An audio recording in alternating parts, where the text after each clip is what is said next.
जब भी किसी चाइनीज़ ऐप को बैन किया जाता है obviously section 69A of IT act पक्का न्यूज़ में आएगा। तो ये पांचवी बार है कि MeitY that is ministry of electronics and information technology ने कुछ चाइनीज़ ऐप्स को बैन किया है।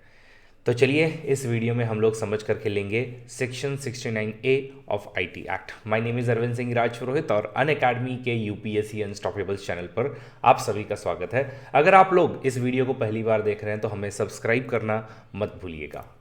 तो बात क्या है? बात यह है कि मिनिस्ट्री ऑफ इंफॉर्मेशन टेक्नोलॉजी जो है उन्होंने रिसेंटली एक इशू किया ऑर्डर और उसमें 138 बेटिंग प्लेटफॉर्म्स को और 94 मनी लेंडिंग प्लेटफॉर्म्स को जो कि मोर देन 200 हो जाते हैं, तो इनको अर्जेंट एंड इमरजेंसी बेसिस पर आईटी एक्ट 2000 का जो है उसको उसका सेक्शन 69A को यूज़ करके उन्होंने इसको बैन कर दिया है। तो ये वाली न्यूज़ है।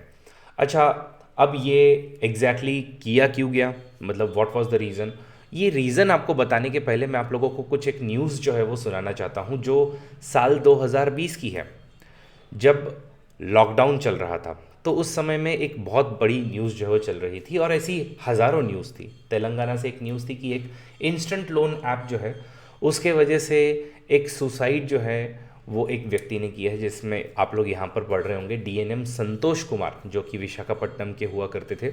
उन्होंने एक छोटा सा लोन लिया हुआ था और वो छोटे से लोन का अमाउंट या इंटरेस्ट जो है वो इतना बढ़ गया कि वो आखिर में उसे पे नहीं कर पाया और पे नहीं कर पाने की वजह से उसने सुसाइड कर लिया।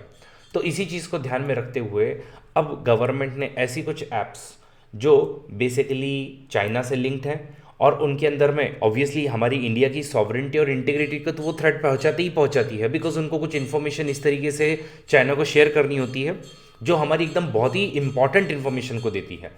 दूसरी बात, बहुत सारे केसेस ऐसे आ चुके थे जहां पर हम एक्सटॉर्शन के क्लेम्स देख रहे थे, बिना फालतू का हरासमेंट जो है वो लोगों को किया जा रहा था, इवन एकदम छोटे छोटे अमाउंट्स पर हरासमेंट, मतलब आपको आकर के पब्लिकली जो है वो बेइज्जत किया जा रहा था। ऑब्वियसली ये चीज़ें जो है वो कुछ लोग बर्दाश्त नहीं कर पाते हैं और सबसे वर्स्ट चीज़ है कि इन छोटे रेट्स, छोटे छोटे लोन्स पर भी हाई इंटरेस्ट मतलब 36%, 40%, 46% तक का इंटरेस्ट रेट चले जाता था।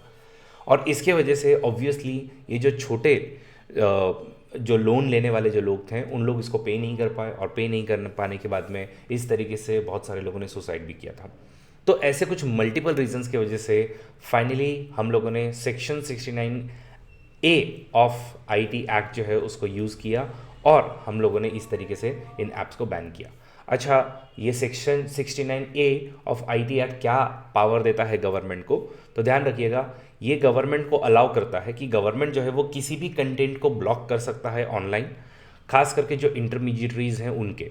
अब ये इंटरमीडिएटरीज कोई भी हो सकते हैं, इंटरनेट सर्विस प्रोवाइडर्स जो इंटरनेट प्रोवाइड कर रहे हैं, टेलीकॉम सर्विस प्रोवाइडर जैसे कि एयरटेल हो गया, जियो हो गए, वेब होस्टिंग सर्विसेज हैं जैसे कि अमेज़ॉन हो गया, या फिर सर्च इंजिन्स हैं, गूगल की बात कर रहे हैं, या ऑनलाइन और कोई मार्केट प्लेस है। इन सब को आप जो है इन इंटरमीडिएटरीज का कंटेंट या इन ऐप को ही ब्लॉक किया जा सकता है, लेकिन इसके लिए एक कंडीशन है। कंडीशन हमने राइट साइड में लिखी है कि if such a content is deemed to be threat to India's national security, sovereignty and public order.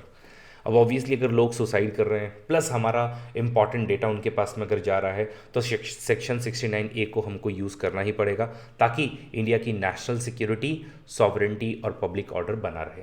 और जैसा कि मैंने आपको बताया कि section 69A of this IT act was not used for the first time, rather ऐसे multiple instances पे हम लोग ऑलरेडी इसको यूज़ कर चुके हैं।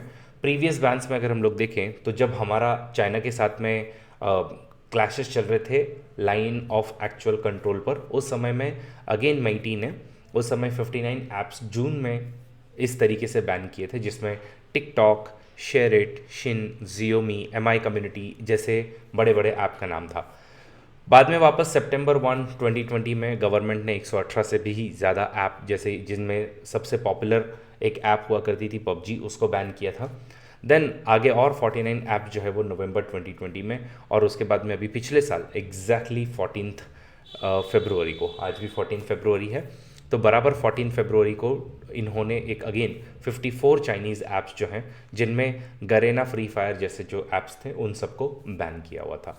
तो गाइज आई होप आपको समझ में आ गया होगा exact importance of section 69A of IT act, वो कैसे इन इंटरनेट सर्विस प्रोवाइडर्स को, टेलीकॉम सर्विस प्रोवाइडर्स को, वेब होस्टिंग सर्विसेज को बैन करने की पावर देता है अगर हमारा इंडिया की नेशनल सिक्योरिटी, सॉवरेंटी या पब्लिक ऑर्डर कहीं पर भी थ्रेट में हो तो। थैंक यू सो मच ऐसे ही हमारे वीडियोस में बने रहने के लिए, और अगर आप चाहते हैं कि हम इस तरीके के इंटरेस्टिंग वीडियोस लेकर के आएँ जिससे आपके बेसिक कंसेप्ट जो हैं वो कवर हो जाए, तो उसके लिए हमारे चैनल पर ज़रूर बने रहिएगा। इस वीडियो को लाइक कीजिएगा और अपने दोस्तों के साथ में शेयर ज़रूर कीजिएगा। This is Arvind Singh Rajput signing off. See you in the next video. Thank you so much.